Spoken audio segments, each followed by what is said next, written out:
All righty. Well, thanks for joining us today. I'm Amy Loudermilk, the program manager for Arts Build. We are joined today by our friends from Skye Strategies, Connie, Jeremy, and Margaret. So if you are joining us after we've gotten started, you can catch what you missed on Arts Build's YouTube page because we are recording this session. Just a couple of announcements. Arts Build is currently taking applications for its Holmberg Arts Leadership Institute. You can get the link to the application on our social media, or you can shoot me an email if you are interested in joining the program. My email is amy, A-M-Y, @artsbuild.com. And additionally, we have our Imagine videos, our virtual field trips for Hamilton County students. They are available on our YouTube page as well. So just check the Imagine channel on the YouTube page and you'll be able to take field trips to several of our local arts organizations from the comfort of your own home. So we hope you enjoy those. But with that, I hand things over to Connie and Jeremy and Margaret to run the show. Great, thank you, Amy. As always, we're grateful to Arts Build. It is wonderful to partner with organizations that are trying to build a more cohesive infrastructure and arts culture in the community. So today we're here to talk about grant management. If you were with us a few months ago, we were talking about grant development and what all you need to do to get to the point to actually be successful in getting funded. And then, well, okay, great, you won your award. So what do you do now? So that's kind of what we're talking about today. So there's kind of four pillars that we're going to look at today. The first being grant administration and compliance requirements. Really, you want to have lots of good internal controls and cash management processes in place prior to even getting funded. So that could look like many different things. And so we know that we're speaking to organizations that may have only 2 staff members and then some that have 25 or more. So it really does need to be specific to what your organization can handle. But one thing that we always say is just have your file process already in place. What does that look like? And what I mean by that is you're housing the RFP somewhere where anyone who might need to access it can get to it easily. You're housing any award documents in a place where everyone knows where they are. And for those who are doing the data collection to prove that whatever program has been funded is working, have a repository where they're putting the information, where any sort of reports, if you guys are meeting, let's say, bi-monthly or quarterly or whatever that looks like, any kind of reporting or outcomes that come from that is going into one place. So really just this highly structured place where everyone knows where to go to get stuff. Otherwise, things can tend to fall through the cracks. Within that, you're going to really dig into your reporting obligations. Those will be in your grant contract. We like to recommend that people actually pull those out maybe in a separate document, because a lot of grant awards could be 1 page, they could be 15 pages or more. It just kind of depends on the scope of the grant that's been awarded. So if you have a lot of content in an award document, those reporting obligations tend to get lost and people don't really look for them. They don't know where to look for them. So it's easier just to pull them out, create a separate document, and people just go to that document. Also with the evaluation pieces, that's what I would say. So you have this great proposal, it's been awarded.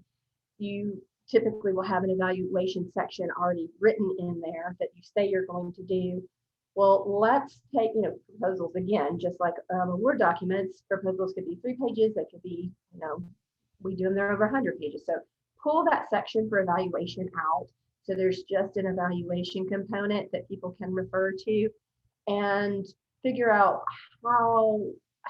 what that looks like for your organization to get that information to your program folks who are actually going to be doing the work and having to collect the data, so that they know what they're supposed to be looking at. Hopefully, those individuals were included on the front end when you wrote the proposal, so it's something that's doable.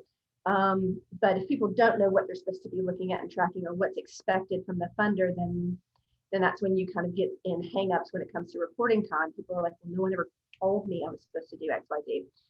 And then you have an evaluation design, you put it in a proposal, and you're like, well, I'll think about how we actually make that reality if we get funded, is what a lot of people say, which may not be the best approach, but honestly, if we're being honest, it tends to be a lot of the approach a lot of the time.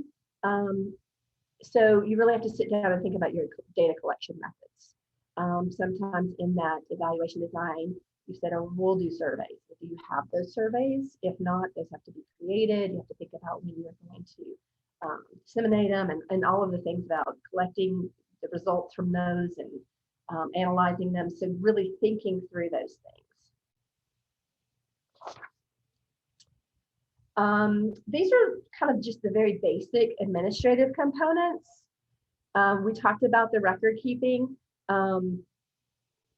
When I talk about financial information, if most grants are going to be for very specific things. So in your program budget that you've submitted to the funder, you may say their $25,000 is going to pay for materials or whatever it happens to be.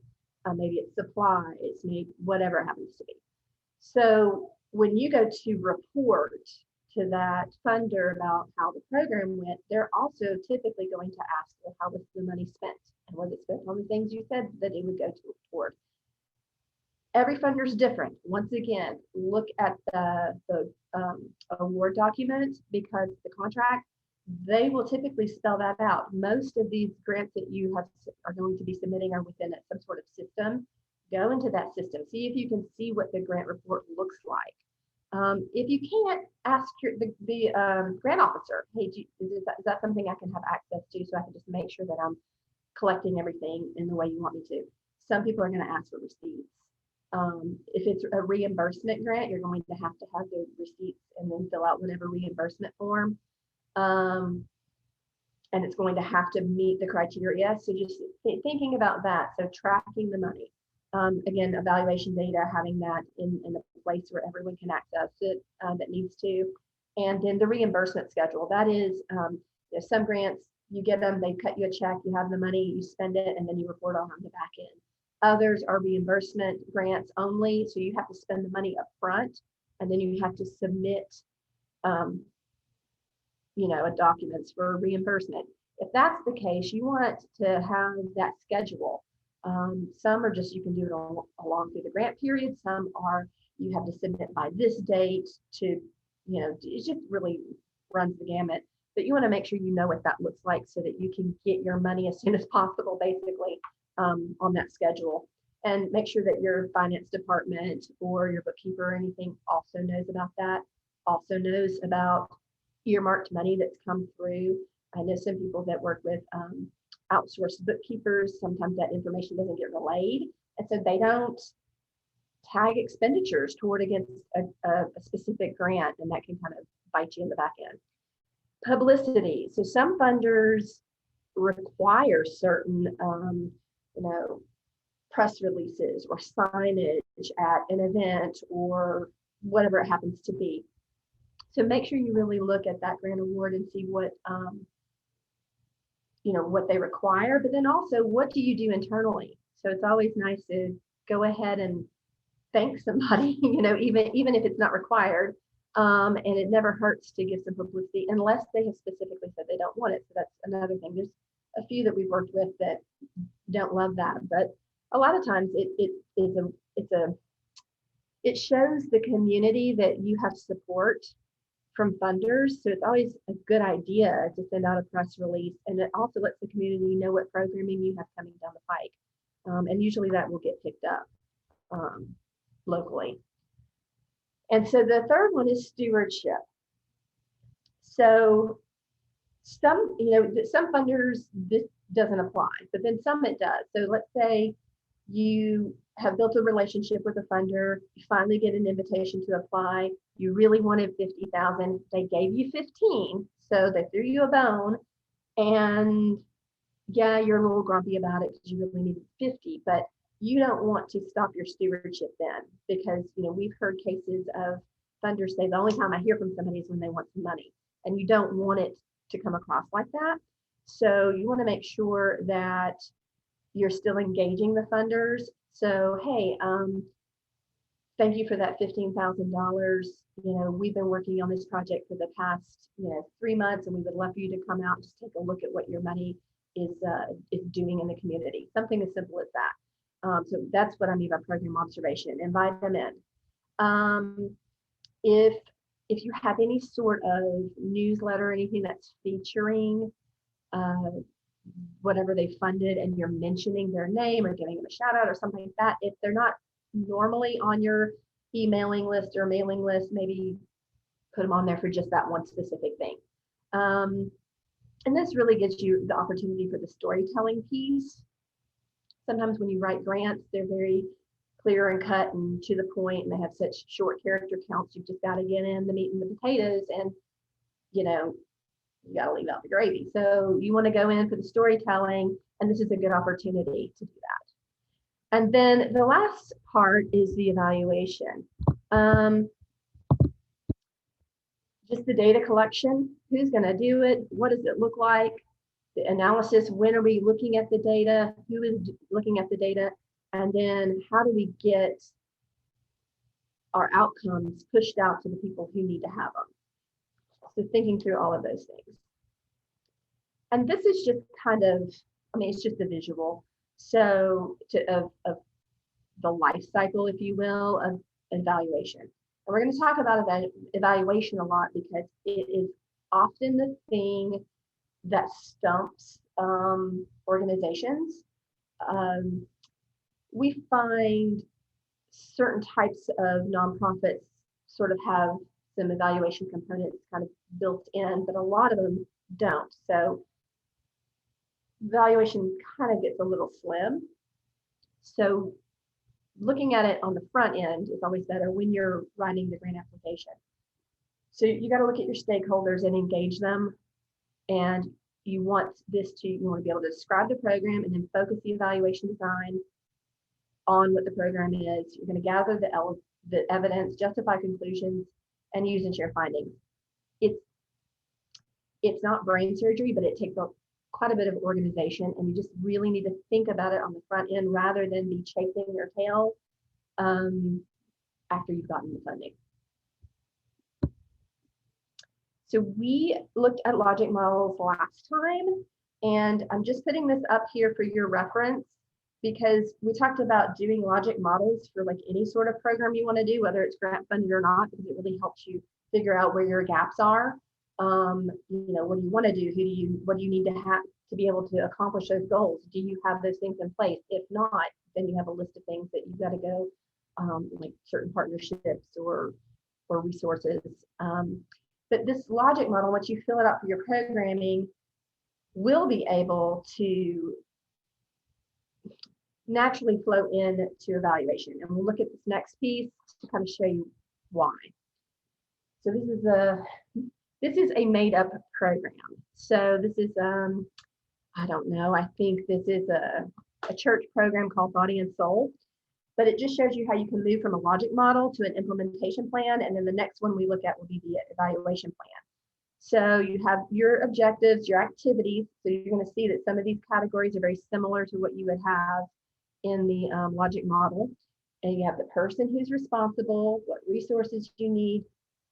We add due date on this one. And some proposals actually ask you to have something that looks very similar to this, where it's who's going to do what by what date. Sometimes they call it a timeline. Lots of times they call it an implementation plan. And then you have indicators of completion or success. So as you look through and work from left to right on this document, you kind of get to the evaluation questions. And you have, that's going to drive, what you're looking at. We'll go to the next one. And this is the actual evaluation plan. Some similar things, but you'll see the objectives is kind of pared down, the evaluation questions. Now you're going to add your data sources. So how are you getting the information to answer these questions? Collection method, and then plans for sharing the results. So this is kind of pretty simple and pared down. And if anyone wants a copy of this just for an example, then I know we can get that to you through ArtsBuild. So all of that was just in an effort to say, a lot of people don't want to do a logic model. They don't want to take the time to do it. But as you can see, the benefit of doing it is that you can naturally flow, and you've actually done a lot of the work already when you have to do the evaluation plan. Okay, so we're just going to look at 4 data collection methods. These are some of the most popular for small to medium-sized nonprofits. When you start getting into larger nonprofits or medical or university type settings, the resources are different. But these are the most common for probably most of you guys. So observation, obviously, that means to watch a live event as it's occurring. So trying to think, so if it is, let's say a youth program, for instance, you could actually go and observe whatever is taking place with the youth. The survey, that's, everyone knows what a survey is. An interview is kind of self-explanatory, and then focus groups. Focus groups, you get a group of people together. Typically, you like to have a representative sample of your community so that you can get a variety of opinions. So it makes can drive your decisions. And we'll go through each one of these now. So observation method, you have advantages and disadvantages. Sometimes it's really good to see what's happening as it's occurring. You can witness some things that you may not have witnessed, or well, you obviously going to witness it if you haven't been there, but sometimes when you get information only from the program officer who are down, working in the program, they're so busy delivering the content that they may miss something that's going on in the room. So when you have a third party that's observing, you can actually see some really neat things that go on that may get overlooked if you're just depending on a report from the program staff. And the data collection is flexible. I mean, you're driving when you're observing and things like that. It does take time. In the case when I mentioned of children, having an observer present can alter behavior. So think about that. Think about whether people are on their best behavior or worst behavior, or if it's distracting. So think about the best way to do it. If you have a program where you have multiple things going on in different locations, then it kind of skews the observation because you can't see everything all at the same time. And especially in the case of anything where you're wanting to evaluate like changed behaviors for instance, you would really want to have like a clinician or somebody that makes sense to be observing so that they understand what they're seeing. Because a layperson may not. I mean, that's just one example, but make sure whomever is observing is going to be able to understand and translate what they've observed. All right, we'll go to the next one. So surveys, people love surveys, and they can be a great tool. You see all the advantages there. People can answer them, and maybe, especially with the touchy subject or something, they feel like they're anonymous. They're standardized. You can send it out to a large group of people. Some of the online tools, or many of the online tools, will already have sort of a way to capture all the data, and I won't say analyze it for you, but at least it will pull out all the different answers and stuff and give you something to work from, that cuts down on your work. They're relatively inexpensive for what you get, and it's convenient for responders to do. The problem, and you have to really think through this when you're going to do surveys, is the sample may not be representative of what you get back. And that can be for various reasons. If you're only relying on technology, for instance, then you're only going to get responses back from technologically savvy individuals or people who have access to technology on a regular basis. And that right there means that you're going to have an income gap that you're not reaching. So think through what that looks like, and maybe have various different methods of distribution. Sometimes they have a low return rate, especially if you're only depending on sending it out electronically. Wording can bias responses, and also poorly worded surveys will give you pretty much, you'll get answers, but they won't really mean anything when you go to really analyze it. So be conscientious about how you ask the questions and the words that you use, and the level of the language. It's pretty common to write at a 6th grade level so that you're being inclusive of everyone. Things like that. So if you're not used to writing surveys, you may want to engage someone who does do that. There's lots of resources online too to help you design meaningful surveys. All right. Interviews. So obviously a better response rate than surveys because you have someone sitting right in front of you. So it's flexible data collection. And once again, you have a lot of control over when you interview, where you interview, things like that. It allows you to go deeper than a survey because based on what someone's response is, you can dig a little deeper, which can give you some more information. And you can solicit sensitive information. So things like, some surveys aren't anonymous, that you want to know the population, you want to know who's answering. And so sometimes interviews can actually give someone a platform to talk about something because it's a one-on-one. The disadvantages is they're very time consuming. So to get a lot of meaningful data out of an interview, you have to spend quite a bit of time with somebody. So because of this, you're getting information from fewer people than a survey, which can be fine if that makes sense through your program, but it can also be harder to get a representative sample. You need the interviewer to be skilled. It's more than just a conversation. You need someone who actually knows how to interview and to get information from people. On the flip side of the positive, hey, we're one-on-one, I feel more comfortable, telling my story or giving you my thoughts. Someone may be like, hey, we're one-on-one, so I don't know if I can really talk about my true feelings. So, it kind of depends on the person. And the data can be a little bit more difficult to analyze.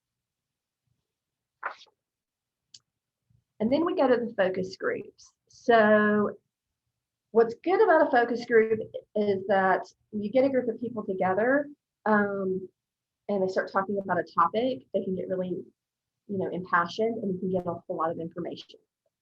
They can generate new ideas. It becomes brainstorming. People get excited about what they're talking about.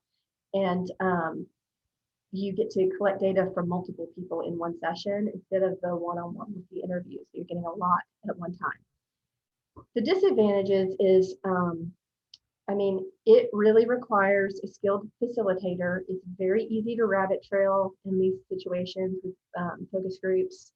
You have to have very specific time frames. So you have to keep flipping along to get the information that you need.